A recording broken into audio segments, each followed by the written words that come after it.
Bismillahirrahmanirrahim. Assalamualaikum warahmatullahi wabarakatuh. Alhamdulillah, wassalatu wassalamu ala rasulillah wa ala alihi wa ashabihi wa man tabi'ahum bil huda ila yaumiddin amma ba'du.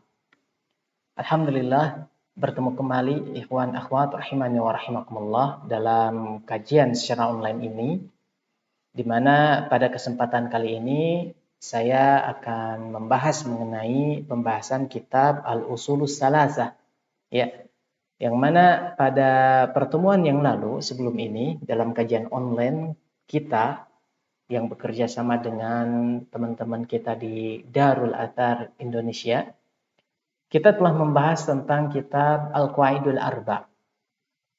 Kitab Qawaidul Arba tersebut dan juga kitab Al-Usulus Salasah adalah dua kitab karya Syekh Muhammad bin Abdul Wahhab rahimahullahu rahmatan wasi'ah. Dan kedua kitab ini adalah dua kitab kecil, atau dalam istilah Arabnya, dalam istilah bahasa Arabnya adalah kutayyib, atau dalam terjemahan dalam bahasa Indonesia biasa kita sebut dengan buku saku. Karena memang kitab Al-Usulus Salasah dan kitab Qawaidul Arba ini suatu pembahasan yang ringkas tetapi penuh faidah. Jadi bagi yang menjelaskannya bisa menjelaskan secara ringkas dan bisa juga menjelaskan secara detail. Kalau mau menjelaskan secara detail itu bisa, karena memang kitab-kitab tersebut, yakni Usulus Salasah dan Qawaidul Arba, merupakan kitab karya Syekh Muhammad bin Abdul Wahhab yang betul-betul sangat berpengalaman dalam tulis-menulis, dan juga beliau sangat berpengalaman dalam berdakwah, sehingga tahu benar apa yang seharusnya dibahas dengan sederhana dan mana yang seharusnya dibahas secara detail, dan juga bagaimana beliau menulis kitab agar kitab tersebut mudah dipahami oleh seluruh kaum muslimin. Jadi beliau sangat tahu tentang metode-metode penulisan kitab. Ya, oleh karena itu teman-teman sekalian, kitab Al-Usulus Salasah ini semenjak ratusan tahun, semenjak pertama kali ditulis oleh penulisnya, itu sampai sekarang masih digunakan.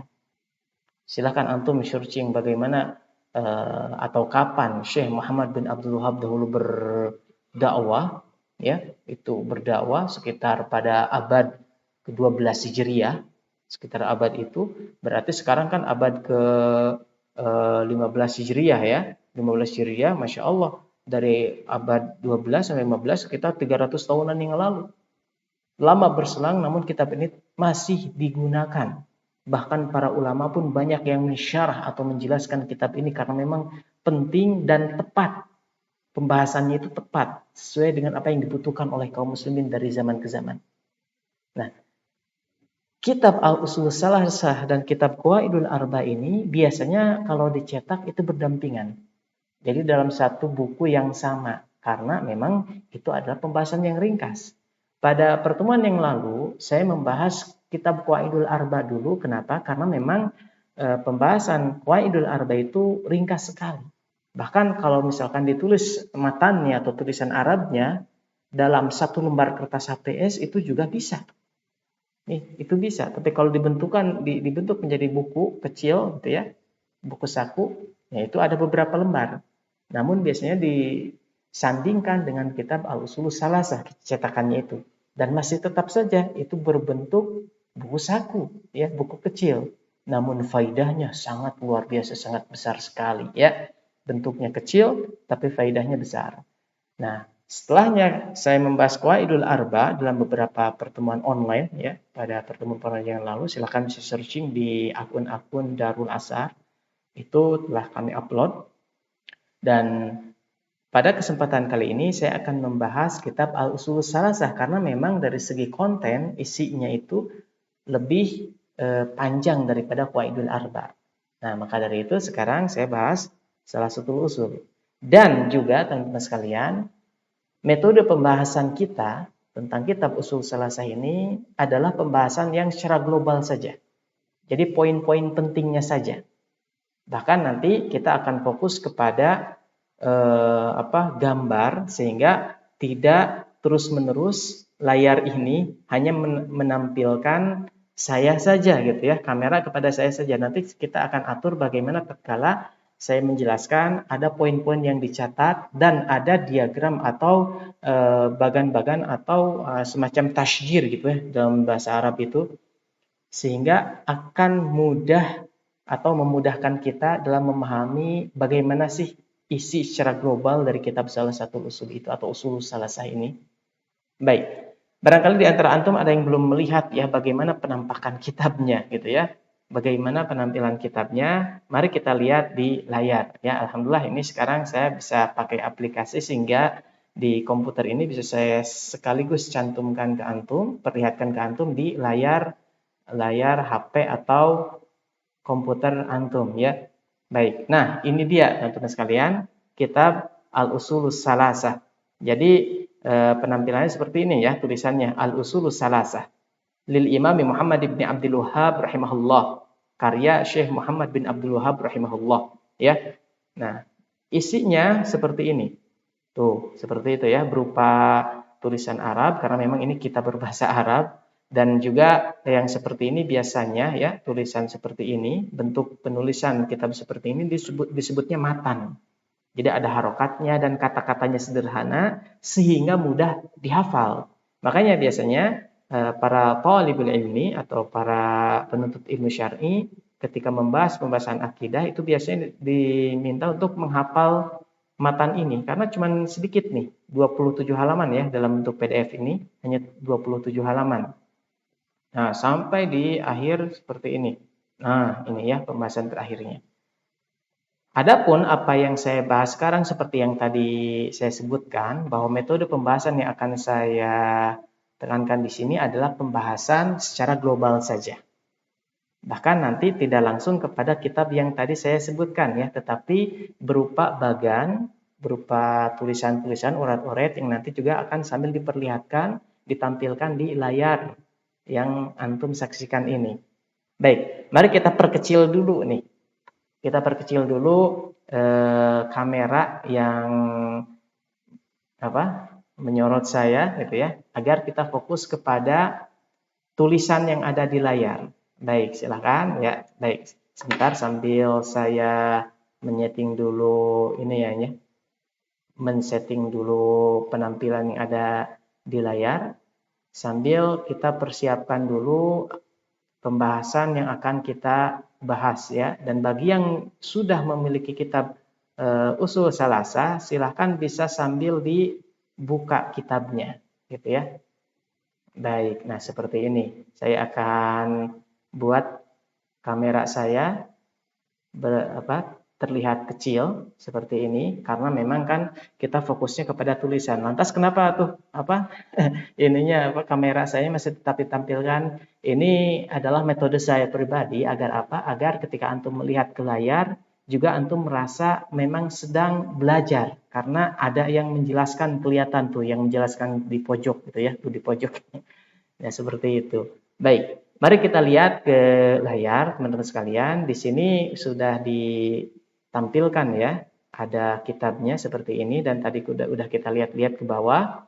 Nah, itulah kitabnya. Adapun metode penjelasan saya adalah kita akan fokus kepada bagan ya, bentuknya bagan. Sebentar saya tampilkan dulu.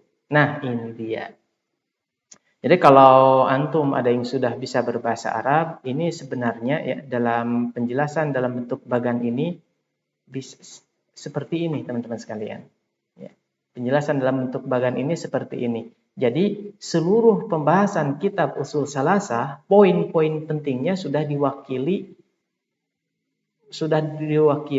dengan bagan-bagan ini. Ya, tuh. Nah, seperti ini. Ini kalau antum udah bisa berbahasa Arab, misalkan mau searching di internet, bagaimana sih bagan atau kerangka umum dari pembahasan yang dibahas dalam kitab Al-Usulus Salasah, tinggal di searching aja, Tashjiru Al-Usulus Salasah gitu. Pakai Tashjiru, ta, shin, jim, ya, ro. Tashjiru Al-Usulus Salasah.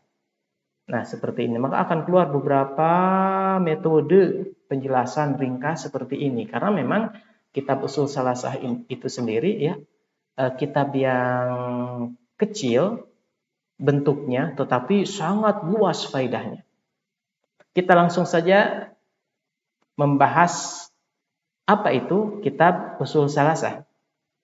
Teman-teman sekalian, ikhwan akhwat rahimani wa rahimakumullah, apabila antum saksikan ya di sini di layar, di sini udah ada ini ya, kesimpulan ya, sebagaimana yang tadi saya sebutkan, kesimpulan poin-poin penting dari apa yang ada dalam kitab usul salasah.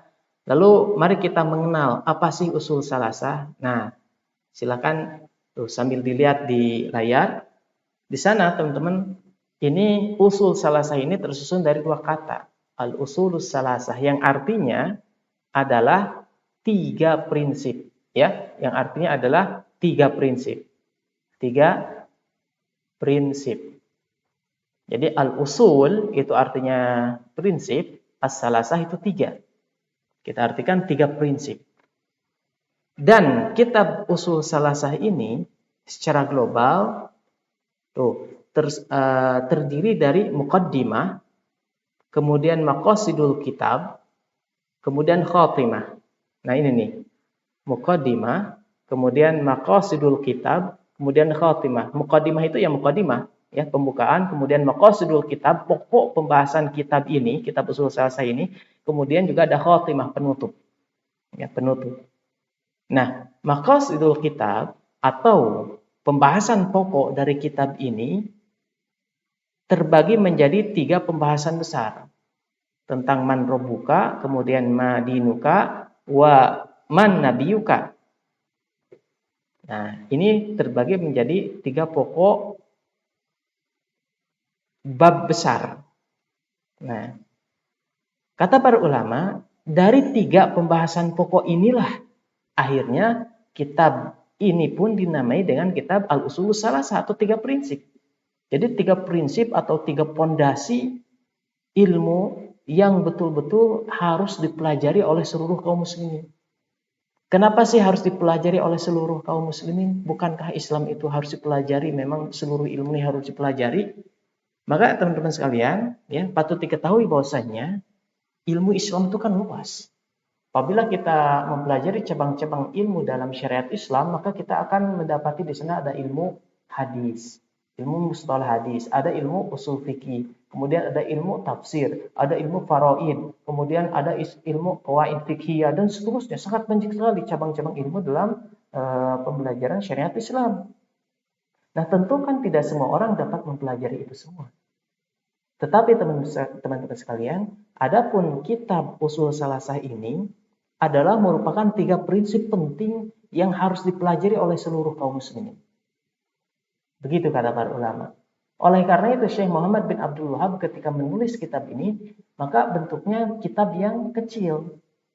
Kalau bentuk bukunya dalam bahasa Indonesia biasa kita sebut buku saku ya, buku kecil, tapi luar biasa faedahnya sangat besar. Kemudian apabila muncul pertanyaan, kenapa sih 3 prinsip cuma 3 saja?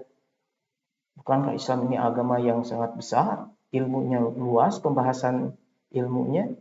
Lantas kenapa cuma 3 prinsip? Maka Syekh Muhammad bin Abdul Wahab menyatakan 3 prinsip ini tentu tidak lepas daripada dalil, ya. Sebagaimana yang telah kita pelajari pada pembahasan sebelumnya dalam membahas kitab Qawaidul Arba, saya berkali-kali menekankan, menjelaskan bahwasanya di antara kekhasan, keistimewaan karya-karya Syekh Muhammad bin Abdul Wahab itu adalah kental dengan dalil. Setiap ada pernyataan maka ada dalil dari Al-Quran atau dari hadis. Ya, nah, adapun dalil dari pernyataan Syekh bahwa ini merupakan kitab al-usulus salasah atau 3 prinsip penting yang harus dipelajari oleh kaum muslimin. Kenapa? Karena kita kelak apabila telah meninggal masuk ke alam barzah atau alam kubur, datanglah 2 malaikat, malaikat Munkar dan Nakir, sebagaimana yang dikabarkan oleh Rasulullah Shallallahu Alaihi Wasallam. Dan malaikat tersebut akan bertanya kepada seluruh orang yang baru meninggal tersebut tentang ketiga hal ini. Man rabbuka, siapa Rabbmu, siapa sesembahanmu, ma dinuka, apa agamamu, dan man nabiyyuka, siapa nabimu? Nah, jadi 3 pertanyaan inilah yang akan ditanyakan oleh para malaikat. Seandainya mungkin di antara antum ada yang pernah membaca hadisnya gitu ya. Kemudian ternyata lafadznya berbeda, bukan man rabbuka madinuka, meskipun lafadznya berbeda karena memang riwayatnya berbeda, tetapi secara makna berputar pada 3 pertanyaan ini. Ya, tidak lepas dari ketiga pertanyaan ini tentang siapakah Tuhanmu, tentang apa agamamu, dan tentang siapakah nabimu. Nah, itu yang ditanyakan oleh malaikat. Oh, oleh karena itu ya, maka Syekh Muhammad bin Abdul Wahab menulislah suatu kitab yang membahas tentang 3 pertanyaan tersebut. Maka muncullah kitab Al-Usulus Salasa. Kitab 3 prinsip penting yang harus dipelajari oleh kaum muslimin. Nah, itu inti pembahasan dari kitab Usul Salasah ini. Adapun ya seperti yang dapat antum saksikan di layar tentang adanya muqaddimah gitu ya. Ini muqaddimah ya dan seterusnya, itu juga sebenarnya hal-hal yang penting dan juga ada khotimah. Ini sebagai pelengkap dari pembahasan yang ada dalam kitab ini. Yang sebenarnya kalau kita renungkan, maka di muqaddimah dan di khotimah, di penutup pembahasan kitab ini, itu merupakan konsekuensi atau penjabaran lain dari pembahasan 3 pertanyaan yang akan ditanyakan di alam kubur oleh malaikat Munkar dan Nakir. Ya, seperti itu. Apabila mungkin ada yang bertanya-tanya, kalau seandainya malaikat nanti bertanya di alam kubur, man rabbuka, siapa Tuhanmu? Kan gampang, tinggal kita sebutkan aja Allah Tuhanku. Kan ini pertanyaannya udah diberitahukan terlebih dahulu oleh Rasulullah Shallallahu Alaihi Wasallam. Ya tinggal kita hafalkan saja jawabannya, begitu kan? Apakah seperti itu? Tentu tidak, ya. Tentu tidak. Tentu tidak seperti itu. Karena yang menyebabkan kita dapat menjawab 3 pertanyaan yang sederhana sebenarnya kalau dijawab, ya, tetapi tidak sederhana apabila nanti kita sudah masuk ke alam barzah. Kenapa? Karena orang yang dapat menjawab 3 pertanyaan ini, meskipun pertanyaan sedikit dan seolah sederhana, tapi kemampuan kita untuk menjawab nanti ditentukan oleh amalan kita. Oleh karena itu dalam suatu hadis, ketika Rasulullah Shallallahu Alaihi Wasallam menjelaskan tentang pertanyaan di alam kubur tersebut, man rabbuka, malaikat bertanya seperti itu, malaikat Munkar dan Nakir bertanya seperti itu, maka dalam suatu riwayat Rasulullah Shallallahu Alaihi Wasallam menjelaskan bahwasanya ada orang yang tidak bisa menjawab, seraya mengatakan hahin sami'tun nasa yaquluna syai'an faqultu, yang artinya jadi dia nggak bisa jawab gitu. Ini tentang orang yang nggak bisa jawab pertanyaan ini. Saya nggak tahu katanya. Saya gitu, hahin ya gitu kan bahasa kitanya. Tapi yang mengherankan adalah ketika dia hendak menjawab pertanyaan tersebut, dia hanya mengucapkan Jadi nggak bisa berkata-kata untuk menjawab pertanyaan tadi. Tetapi ketika dia yang ditanya ini hendak mengatakan hal-hal yang lain, lancar jawabnya. Kata Rasulullah, sami'tun nas. Orang itu mengatakan, aku dahulu. Nah, ketika mengatakan aku dahulu, mendengar manusia mengucapkan sesuatu tentang itu, maka dahulu pun aku bisa mengatakannya. Faqultu, aku bisa mengatakannya dahulu di alam dunia. Tapi kok sekarang pas mau menjawab pertanyaan seperti itu, dia kaku lisannya. Berarti ini menunjukkan kemampuan kita dalam menjawab pertanyaan ini yang sederhana kalau di alam dunia sekarang dapat kita jawab, tapi di akhirat yang menentukan adalah amalan kita. Kita nggak bisa menjawab kalau amalan kita tidak bisa memaknai 3 hal yang dibahas dalam kitab ini, ya. 3 hal atau al-usulus salasah ini.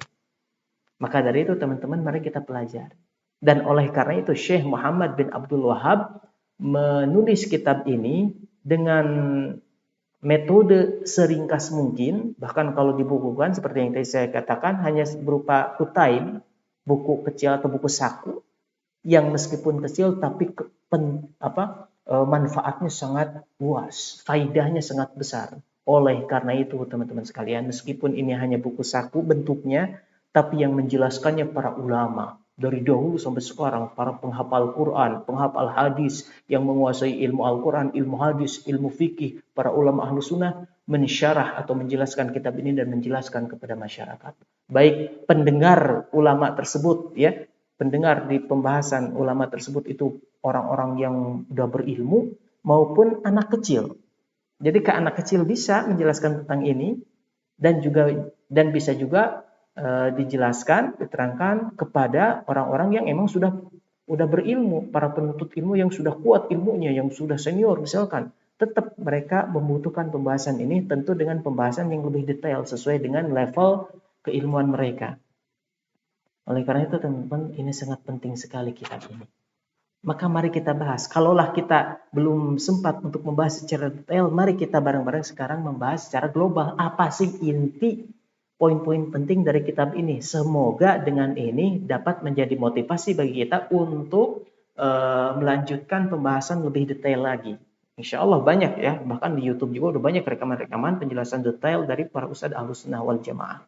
Nah itu teman-teman ya, di layar ini ya dapat antum saksikan. Jadi maqasidul kitab atau pokok tujuan dari kitab ini, pembahasan kitab ini berputar pada 3 hal ini. Ya, yang saya sebutkan ini. Nah, 3 hal ini. 3 pertanyaan ini. Sehingga bahkan menjadi sebab penamaan kitab Al-Usulus Salasah. Nah, seperti itu. Tentunya teman-teman, sebagaimana yang dapat antum saksikan di layar, itu kan ada apa? Ada beberapa poin ya, ada beberapa poin lagi dari apa? Dari ketiga bab penting kitab ini. Di bawahnya ada poin-poin yang bercabang-cabang ini, ada bagan-bagan lagi. Tentu itu dibahas nanti pada waktunya. Adapun sekarang kita akan fokus kepada muqaddimah terlebih dahulu. Muqaddimah kitab ini. Ya. Di dalam muqaddimah kitab ini ada beberapa bab. Yang pertama arba'u masail ini ya. Ada 3 bab, arba'u masail, kemudian ada salasu masail, kemudian ada tentang anal hanifiyah millata Ibrahim. Nah, itu muqaddimah saja ya, belum masuk kepada inti atau pembahasan pokok dari kitab ini. Nah, alhamdulillah saya pun menemukan pembahasan muqaddimah secara khusus, bagaimana bentuk bagannya apabila kita ringkas atau rangkum kerangka umumnya, bagaimana sih muqaddimah yang dibahas dalam kitab Salasatul Usul. Nah, seperti yang dapat antum lihat di layar, nah saya punya bagan yang lain. Nah, di sini yang lebih besar ya bagannya dan lebih banyak kontennya ini. Ini baru muqaddimahnya saja. Ya, jadi muqaddimahnya saja. Nah, di sini ada bagan-bagan lagi ke bawah ya. Ada cabang-cabangnya lagi. Nah, ini adalah sebagaimana apa yang ada di dalam kitab. Meskipun di sini ada poin-poin yang sedikit dihapus, namun secara poin inti di sini dicantumkan seadanya, begitu ya. Nah, mari kita bahas sedikit karena kita tujuannya kan pembahasan ini adalah pembahasan yang ringkas, maka mari kita masuk kepada pembahasan muqaddimah kitab Usul Salasah ini. Baik, adapun tadi muqaddimah dari saya pengenalan tentang apa sih kitab Usul Salasah ini ya. Baik, teman-teman sekalian, di dalam muqaddimah kitab Usul Salasah ada 3 bab besar di sini.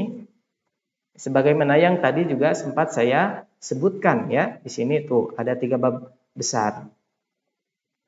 Yang pertama, Syekh Muhammad bin Abdul Wahhab membahas tentang arba'u masail. Ya, membahas tentang 4 permasalahan ya, atau 4 hal yang mana yajibu alaina ta'allum. Wajib bagi kita untuk mempelajarinya. Apa sih 4 hal ini? Ini muqaddimah ya. Syekh Muhammad bin Abdul Wahhab membahas dulu tentang adanya kewajiban dalam mempelajari 4 hal yang akan kita bahas ini. Apa itu? Yang pertama al-ilmu. Yang pertama al-ilmu. Ilmu. Yang kedua al-amalu bihi. Mengamalkannya. Yang ketiga ad-da'watu ilaihi. Mendakwahkannya. Kemudian yang keempat as-sabru 'alal adafi. sabar, sabar ketika kita mendakwahkan ilmu tersebut. Begitu. Nah, keempat hal ini kata Syekh wajib untuk dipelajari. Loh, kenapa sih wajib? Apa dasarnya? Nah, sebagaimana yang saya tadi sebutkan, ya, telah sebutkan bahwasanya Syekh tidaklah menyatakan sesuatu melainkan pasti ada dalilnya. Maka dari itu mari kita lihat dalilnya. Dalilnya sebagaimana yang dapat antum saksikan, ini di bawahnya ada ya. Syekh Muhammad bin Abdul Wahab membawakan dalil surat Al-Asr ayat 1 sampai 3. Allah Subhanahu wa taala berfirman, Bismillahirrahmanirrahim, wal 'asri, demi masa. Tentu ketika Allah bersumpah, ini ya terserah Allah. Hanya saja kata para ulama, tidaklah Allah bersumpah dengan menyebut nama sesuatu, melainkan sesuatu tersebut adalah sesuatu yang sangat agung dan penting. Di sini Allah bersumpah wal asri, demi masa, maka dapat kita lihat bahwasanya waktu itu hal yang sangat penting sekali ya. Tentu ada pembahasan khusus tentang waktu. Betapa waktu ini sangat penting bagi kita. Kalau kita tidak memanfaatkannya, maka waktu itu akan menjadi petaka bagi kita. Kalau kita memanfaatkannya, maka waktu tersebut akan dapat memberikan dengan izin Allah gitu ya, akan menjadi sebab kita mendapatkan keberkahan, mengisi waktu itu dengan thalabul ilmi, dengan beribadah, dengan berbakti pada orang tua dan seterusnya dari bermacam-macam hal-hal yang baik dan mengandung pahala kalau kita niatkan karena Allah selama itu mubah. Baik. Wal asri, demi masa, Allah bersumpah berdasarkan apa yang Allah kehendaki. Adapun kita tidak boleh bersumpah melainkan harus dengan nama Allah Subhanahu wa taala, ya. Baik. Innal insana lafi khusr. Sesungguhnya manusia berada pada kerugian. Allah menyatakan bahwasanya manusia al-insan, ya. Kata para ulama, al-insan di sini maksudnya adalah seluruh manusia. Seluruh manusia, sesungguhnya seluruh manusia lafi khusr, berada pada kerugian. Kemudian Allah melanjutkan firman-Nya, illal ladzina amanu. Seluruh manusia berada dalam kerugian. Illal ladzina amanu, kecuali orang-orang yang beriman. Nah, Allah kecualikan orang-orang yang beriman. Wa amilus sholihat, dan orang-orang yang beramal saleh. Ini yang kedua, pengecualian yang kedua. Wa tawasau bil haq, dan orang-orang yang saling memberi nasihat pada kebenaran. Ini poin ketiga. Wa tawasau bis sabr, dan orang-orang yang saling menasihati pada kesabaran. Nah, ini poin keempat dari pengecualian kerugian. Karena Allah sebelumnya menetapkan seluruh manusia rugi kecuali 4 golongan ini. Orang yang beriman, orang yang beramal soleh, orang yang saling menasihati pada kebenaran dan saling menasihati pada kesabaran. Kemudian ini 4 ya, afwan. Terus semangat jadi kebablasan. Nah, 4 hal tersebut Syekh Muhammad bin Abdul Wahab membahasakan keempat hal tersebut dengan istilah al-ilmu gitu. Jadi ini 4 hal yang wajib dipelajari. Itu pertama, ilmu adalah berdasarkan firman Allah, illal ladzina amanu, kecuali orang-orang yang beriman itu tidak akan rugi. Lah, kenapa Syekh Muhammad bin Abdul Wahab menjelaskan bahwasanya membahasakannya dengan ilmu sehingga wajib dipelajari ilmu tersebut? Maka ketahuilah teman-teman sekalian, kenapa demikian? Karena tidaklah seseorang beriman dengan benar kecuali dia harus dengan ilmu terlebih dahulu. Makanya di bawahnya, lihat, di bawahnya Syekh membawakan dalil lagi. Fa'lam annahu la ilaha illallah. Fa'lam, ilmuilah atau ketahuilah, ya. Fa'lam itu kan dari kata al-ilm. Fa'lam, ilmuilah bahwasanya la ilaha illallah, tiada Tuhan yang benar disembah selain dari Allah. Berarti pernyataan keimanan yang benar, tauhid yang benar, la ilaha illallah, itu harus fa'lam, ilmuilah terlebih dahulu. Harus ada ilmunya terlebih dahulu agar benar pernyataannya. Oleh karena itu teman-teman sekalian, kata Al-Imam Al-Bukhari, ya. Kata Imam Al-Bukhari di sini setelahnya membawakan ayat yang barusan saya bacakan, surat Muhammad ayat 19, maka Imam Bukhari mengatakan fabada bil ilmi qabla al-qauli wal amal. Maka Allah memulainya dalam firman tersebut, memulainya dengan ilmu terlebih dahulu sebelum al-qaul wal amal, sebelum ucapan dan perbuatan. Jadi sebelum kita berucap, sebelum kita berbuat, harus ada ilmunya dahulu agar tepat sasaran. Ya, seperti itu. Nah, maka Syekh Muhammad bin Abdul Wahab menyatakan bahwasanya 4 hal yang wajib dipelajari ini adalah ilmu. Karena kaitannya dengan surat Al-Asri, dengan sebab ilmu itulah maka iman kita menjadi benar, sehingga kita tidak rugi. Kemudian setelah itu wa amilus solihat, orang yang tidak rugi itu yang beramal soleh. Syekh membahasakan dengan al-amalu bihi, ya. Syekh membahasakannya dengan al-amalu bihi. Nah, di sini wa amilus solihat ini ya, wa amilus solihat. Nah, al-amalu bihi, mengamalkan ilmu tersebut. Ini akan dikecualikan dari kerugian. Oleh karena itu, al-amalu bihi, mengamalkan ilmu itu wajib dipelajari. Gitu ya. Kemudian watawasau bil haqqi, watawasau bil haq. Nah, ini watawasau bil haq ini ya.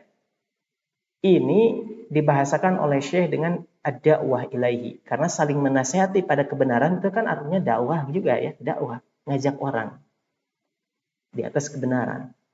Kemudian setelah itu watawasau bis-sabr, saling menasihati pada kesabaran agar kita tidak rugi, saling menasihati pada kesabaran. Nah, itu dibahasakan oleh Syekh Muhammad bin Abdul Wahab dengan as-sabru 'alal adati. Jadi sabar ketika menghadapi ujian, cobaan tatkala kita berdakwah, karena tidaklah kita berdakwah melainkan pasti akan ada yang menyelisihi kita. Jangankan kita, Nabi Muhammad SAW betapa jelas dakwahnya, betapa agung akhlak beliau, betapa adilnya beliau dalam berdakwah dan sangat hati-hati, bahkan berdasarkan bimbingan Allah langsung, Allah Subhanahu wa taala melalui wahyunya kepada Nabi Muhammad SAW, maka tetap saja beliau menghadapi berbagai macam cobaan. Oleh karena itu, ketika berdakwah juga harus saling menasihati pada kesabaran. Maka 4 hal inilah yang wajib dipelajari agar kita tidak rugi. Begitu kaitannya dengan dalil surat Al-Asr ayat 1 sampai 3. Nah, itu teman-teman ya. Sekarang kita baru masuk pada poin pembahasan mukadimah tentang 4 hal yang wajib dipelajari, yang dalilnya adalah bersumber dari surat Wal-Asr. Barangkali segitu aja dulu ya, jangan lama-lama. Setiap sesi pertemuan ini kita cukup membahas sedikit demi sedikit. Semoga dengan yang sedikit itu dapat mudah kita pahami, gitu ya. Bahwasanya dan bahwasanya ilmu ini kan yang penting paham. Al ilmu al fahmu, kata para ulama. Jadi yang dimaksud ilmu yang benar-benar menjadi ilmu kita itu adalah ketika kita memahami. Jadi kalau cuma hafal atau pernah kita belajar tapi nggak paham, itu belum menjadi ilmu. Nah, mudah-mudahan dengan metode seperti ini menjadi membantu antum untuk bisa memahami kitab ini secara global, kita sedikit demi sedikit ya. Dan tadi alhamdulillah pokok dari maksud kitab Ushul Salasah itu udah kita bahas. Nah, sekarang kita masuk lebih rinci secara global, rinciannya juga masuk kepada pembahasan mukadimah ya. Dan mukadimah ini barusan kita bahas bab pertamanya dulu, tentang 4 hal yang wajib kita pelajari berdasarkan dalil surat Al-Asr. Nah, insya Allah kita akan bertemu lagi pada pembahasan yang nanti yang akan datang. Masih ada di mukadimah ini masih ada 2 bab lagi ya. Ini seperti yang dapat antum saksikan di layar. Kemudian setelah mukadimah baru kita akan masuk kepada pembahasan inti dari kitab Ushul Salasah ini. Seperti yang tadi saya sudah jelaskan tentang apa sih pokok atau inti dari pembahasan kitab Al-Ushul Salasah ini. Baik, mohon maaf apabila ada kesalahan, dan tentunya kesalahan selalu ada, namun kita berusaha sebaik mungkin. Dan kalau ada masukan gitu ya, masukan silahkan, kami sangat menerima secara terbuka. Apabila masukan-masukan atau usulan-usulan tersebut ini dapat kami lakukan, maka akan kami usahakan untuk melakukannya. Mudah-mudahan metode seperti ini dapat membantu lebih memahamkan secara global kitab ini dan memotivasi untuk kita belajar lebih detail lagi. Ya, sekian. Wassalamualaikum warahmatullahi wabarakatuh.